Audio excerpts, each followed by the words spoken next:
मुजफ्फरपुर में आप wild depot देखे होंगे भारत पेट्रोलियम का, वो हमने डेवलप किया। फतुहा में जो गैस प्लांट है, जहाँ की एलपीजी की रिफिलिंग होती है, उसमें हमने रिफिलिंग माने काम किया।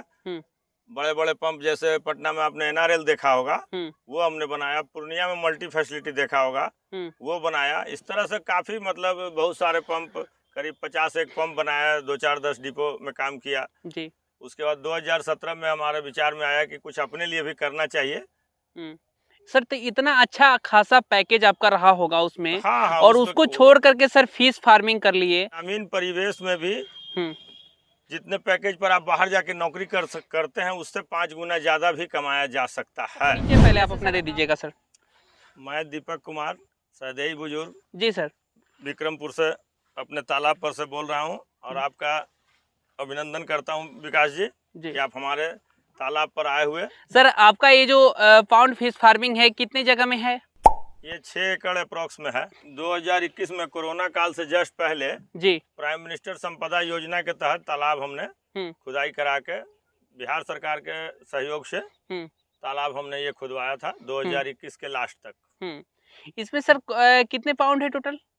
टोटल 5 ग्रोइंग पॉन्ड है, 2 नर्सरी है, 2 बायोफ्लॉक पॉन्ड है। अच्छा, तो सर इसको कैसे कैसे मैनेजमेंट है, क्या क्या विधि व्यवस्था है, थोड़ा हमारे दर्शकों को समझाएं सर। बड़े पॉन्ड में बड़े बच्चे डाले हुए हैं, और नर्सरी में छोटे बच्चे जो अगले साल के लिए डाले हुए हैं जी।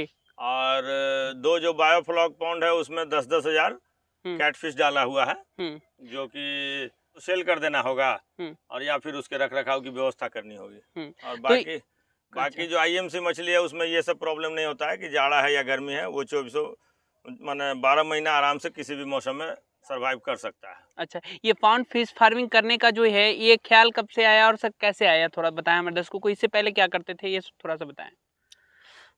इससे पहले क्या था ना कि मैं भारत पेट्रोलियम को एज ए कॉन्ट्रैक्टर सेवा दिया करता था 98 से 2016 तक जी, जिसमें पेट्रोल पंप हुआ, वाइल्ड डिपो हुआ, बोटलिंग प्लांट हुआ जहां गैस की रिफिलिंग होती है जी, इन सब को डेवलप करके भारत पेट्रोलियम के लिए सेवा हम लोग दिया करते थे। अच्छा, 2017 में उसको हमने फुल्ली ड्रॉप करके इस काम को अपने पसंद से चुना। इसलिए चुना कि भविष्य में जब हमारे पास समय नहीं होगा और हम जब रिटायर होंगे तो एक रिटायरमेंट प्लान के तहत प्लस युवा पीढ़ी को ये बताने के लिए जी कि ग्रामीण परिवेश में भी जितने पैकेज पर आप बाहर जाके नौकरी करते हैं, उससे 5 गुना ज्यादा भी कमाया जा सकता है। जैसे सर आप बताएं कि भारत पेट्रोलियम में हम जॉब करते थे, तो भारत पेट्रोलियम में भारत पेट्रोलियम में एज ए पैनल कॉन्ट्रैक्टर हम लोग डेवलपमेंट का काम करते थे। जैसे कि मुजफ्फरपुर में आप वाइल्ड डिपो देखे होंगे भारत पेट्रोलियम का, वो हमने डेवलप किया। फतुहा में जो गैस प्लांट है, जहाँ की एलपीजी की रिफिलिंग होती है, उसमें हमने रिफिलिंग माने काम किया। बड़े बड़े पंप जैसे पटना में आपने एनआरएल देखा होगा, वो हमने बनाया। पूर्णिया में मल्टी फैसिलिटी देखा होगा, वो बनाया। इस तरह से काफ़ी मतलब बहुत सारे पंप, करीब 50 एक पंप बनाया, 2-4-10 डिपो में काम किया जी। उसके बाद 2017 में हमारे विचार में आया कि कुछ अपने लिए भी करना चाहिए। सर तो इतना अच्छा खासा पैकेज आपका रहा होगा उसमें। और उसको छोड़ करके सर फिश फार्मिंग कर लिए, तो कहीं आप फंस नहीं गए, ऐसा तो नहीं लग रहा है? नहीं, ऐसा कुछ नहीं है। आपको इसमें होता क्या है कि आप ही के जैसे यूट्यूबर्स जो हैं जी, बड़े बड़े ताजमहल दिखला के युवाओं को फंसा देते हैं।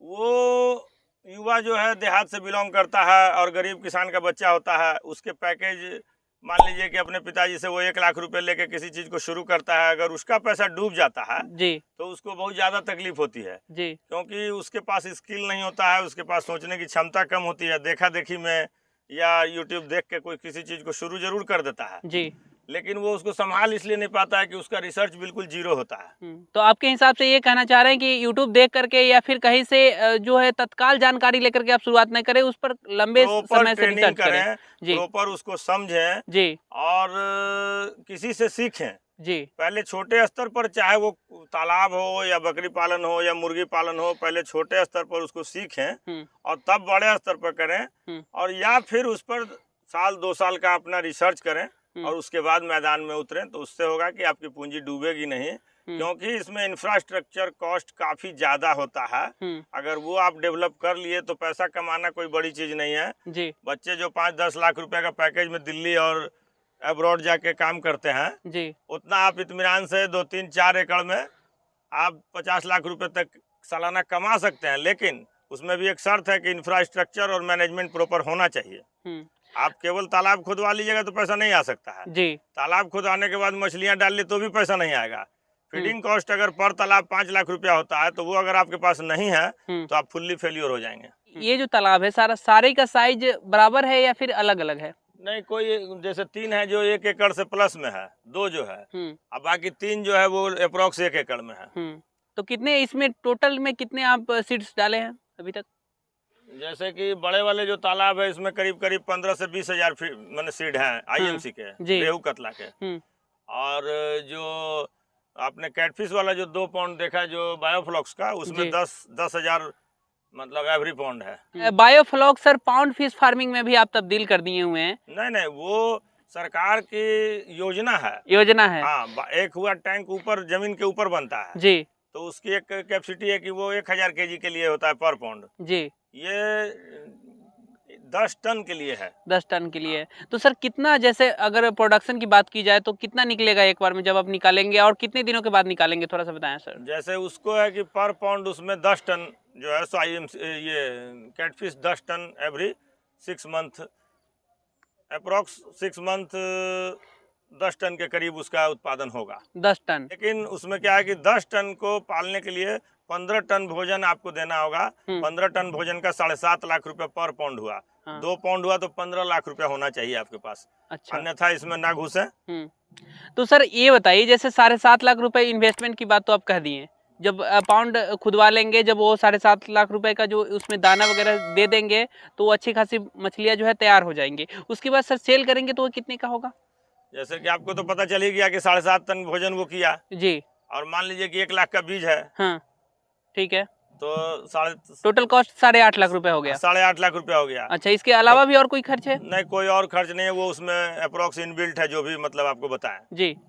अब रही बात तो 120 रुपए के एवरेज रेट पर वो बिक जाती है आसानी से जी। अब आप जोड़ लीजिए कि 20 टन में 120 के हिसाब से 24 लाख रुपया आएगा। आपका वही 18 लाख के करीब खर्च होगा। तो हर 6 महीने पर 6 लाख रुपया आपको आएगा। तो ये अच्छा खासा इसमें प्रॉफिट है, लेकिन सर इसमें क्या क्या सावधानी बरतना पड़ेगा? सावधानी ये है कि किसान चाहे कोई भी हो जी, हम हो आप हो, जो जिस स्तर पर है जी, उसको पैसे की कमी है, कैपिटल की कमी है जी। इसी वजह से मतलब इसमें थोड़ा टफ हो जाता है किसान के लिए, या वो कोई दूसरा व्यक्ति हो या हम हो तो भी। क्योंकि जैसे हमने खुदवाया तो ज्यादा तालाब है हमारे पास, तो हमको 50 से 60 टन फीड चाहिए एवरी ईयर खिलाने के लिए। तो 60 टन खरीद करने की क्षमता भी तो हमारी होनी चाहिए श्रीमान। आप अभी बताएं कि सरकार से कुछ सपोर्ट मिलता है, तो सरकार से क्या सहयोग मिलता है और लेने का क्या विधि व्यवस्था है, थोड़ा समझाएं। सरकार से ये है कि जैसे योजनाएं निकलती हैं अखबार में, टीवी के माध्यम से, यूट्यूब के माध्यम से, सभी लोगों को लगभग अब पता चल जाता है जी। प्रचार प्रसार का जो माध्यम इतना बढ़ गया है, उसमें देखिए और जिस रेंज में आप आते हैं उस रेंज के हिसाब से आप उसमें फॉर्म भरिए, और पहले पाओ के आओ के आधार पर सरकार करती है। पहले आओ पहले पाओ, हाँ, लेकिन उसमें पेपर वर्क आपका स्ट्रांग होना चाहिए जो वो मांग रही है, जैसे कि ट्रेनिंग होना चाहिए।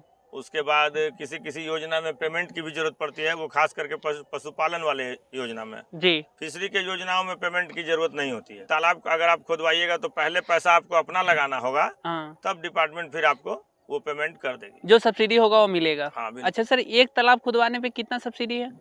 एक तालाब पे नहीं है, जैसे 1 हेक्टेयर में 7 लाख रुपया का प्रोग्राम है, जिसमें आपको वो 50% 40% अप्रोक्स 40%, यानी कि अगर करीब 3 लाख रुपए के आसपास, करीब 3 लाख रुपए के आसपास आपको प्रॉफिट सब्सिडी मिलेगा। प्रॉफिट नहीं दिया उसने, खुदाने में आपको, तालाब तैयार करने में सरकार ने आपकी मदद की। सब्सिडी एक पैसा आपको मिलेगा जिसको आप चुकाना नहीं है सर? नहीं, वो आपको बिल्कुल ही अनुदान है सरकार की तरफ से मछली पालन को बढ़ावा देने के लिए। 6 एकड़ में पाउंड फिश फार्मिंग आप सर किए हुए हैं, मोटा मोटी अगर कमाई की बात की जाए तो सर कितनी कमाई हो रही है, कुछ बता सकते हैं हमारे? जैसे कि अभी हमारा स्टार्टिंग है जी, अभी कोई बड़ी बड़ी बातें करना उचित नहीं है जी, लेकिन अब जैसा कि आपने देखा कि 2 बायोफ्लॉक पॉन्ड में मेरा 20,000 है जी, तो वो कंफर्म है कि मतलब करते हैं तो 6 लाख रुपया बच जाएगा। 6 लाख रुपए उसमें बच जाएगा। अच्छा सर, अभी आप कई तरीके का मछली इसमें पाले हुए हैं, ठीक है, अलग अलग। टोटल IMC को हम निकाल कर सेल कर देंगे तो 20 लाख इसमें भी बच जाएगा। सबसे अच्छा प्रॉफिट सर किस ब्रीड में आपको दिख रहा है? देखिए प्रॉफिट सभी में है। सबसे हाँ। बड़ा इसमें क्या है कि इंफ्रास्ट्रक्चर और कैपिटल और मैनेजमेंट, तीन चीज अगर है तो प्रॉफिट की इसमें कोई खास दिक्कत नहीं है। आदमी जब भी मार खाता है इन तीन चीजों में किसी एक चीज की कमी के कारण। सेल होने में कोई परेशानी तो नहीं हो रहा? सेल होने में कोई बहुत ज्यादा परेशानी नहीं है। और परेशानी तो सारी बिजनेस में है। सेल कुछ यहाँ से भी हो सकता है या अन्यथा आप पटना मंडी भेजिए अगर आपका ज्यादा उत्पादन है तो। आईएमसी की बात की जाए तो सर क्या रेट में मिल रहा है यहाँ पे अगर सेल करना चाहे तो? और जो है उसका क्या क्या है थोड़ा बताएं। यहाँ रेहू कतला का 230 से 270 रुपए तक रेट है जी। और फंगास का 120 रुपए तालाब पर अच्छा। रेट है। ये थोक का आप रेट बता रहे हैं? हाँ, ये थोक का रेट। अच्छा, खुदरा में अगर कोई खरीदारी करने आए तो फिर 150 रुपए केजी के आसपास मिलेगा उनको? खुदरा में क्या है कि अभी उसके लिए भी हम कुछ डेवलप कर रहे हैं, जैसे कि सीमेंटेड टैंक बना रहे हैं 3 जी, जिसमें कि मछलियां हमेशा निकाल के उसमें रखी रहेंगी। आप जिस वक्त भी आइएगा 24/7 आपको अप्रोक्सीमेट चांस है कि मिल जाएगा। ये क्या बनाए हुए हैं सर, ये क्या है? ये एरिएटर है। अच्छा। जो डिजॉल्व ऑक्सीजन के लिए है, पानी में जो ऑक्सीजन को ये करे। अच्छा अच्छा। तो इससे क्या होता है कि मछलियों को सांस लेने में कोई दिक्कत नहीं होती और ग्रोथ इससे थोड़ा ज़्यादा होता है। ऑक्सीजन डेवलप करने के में ये माने एक मशीनरी है। अच्छा, 6 एकड़ में जो पाउंड फिश फार्मिंग सर आप किए हुए हैं, इसमें पर डे का कितना फीड जो है आपको लग रहा है? फीड कंजम्पशन क्या है कि मछलियों के ऊपर होता है। टोटल आप जोड़ लीजिए कि जो भी मछली आप डालिएगा उस पर पर मछली 1.5 kg फीडिंग कराना होगा। 1.5 kg पर डे का? नहीं, पर मछली, पर एक कल्चर में। अच्छा, पूरे सीजन का? पूरे सीजन का, ठीक है। तो सर कितना इसमें अभी आपका लग रहा है? जैसे कि बैग की बात की जाए 50 kg वाली जो बैग आप दे रहे हैं अभी तो कितने बैग लग जा रहा है? अभी क्या है कि 40,000 मछली इसमें टोटल डाला हुआ है। तो 40,000 मछली डाला हुआ है तो 60 टन, 40 डेढ़ 60 टन मतलब कि फीड इसमें कंजम्पशन होगा पूरा सीजन में। ठीक है सर। और ये सर आपका जो पहली बार है ये? आप फर्स्ट टाइम ही समझिए, क्योंकि जब किसी काम को अभी आप देख रहे हैं कि इंफ्रास्ट्रक्चर में कमी है, तो ये जब पूरा हो जाएगा, आप मार्च के बाद जब मिलेंगे तो आपको अप्रोक्सीमेट सारा चीज आपको खुद ब खुद पता चलने लग जाएगा। इसमें इन्वेस्टमेंट की बात करें तो थोड़ा सा हमारे दर्शकों को बताएं कि कितने लागत अभी तक आपका लग गया है इसमें, अगर पाउंड खुदवाने से लेकर के इसमें सीड्स डालने तक का अलग अलग बताएं थोड़ा सा। सरकार केवल आपको तालाब खुदवाने में मदद करेगी जी, और 1-2 बार इनपुट भी देती है जो कि नॉमिनल होता है जी। उसके बाद आपको करीब 60% पैसा जो भी लागत होगा आपके प्रोजेक्ट कॉस्ट, यानी 1 करोड़ अगर है तो आपको 60 लाख रुपया लगाना होगा। सरकार आपको 40 लाख ही देगी।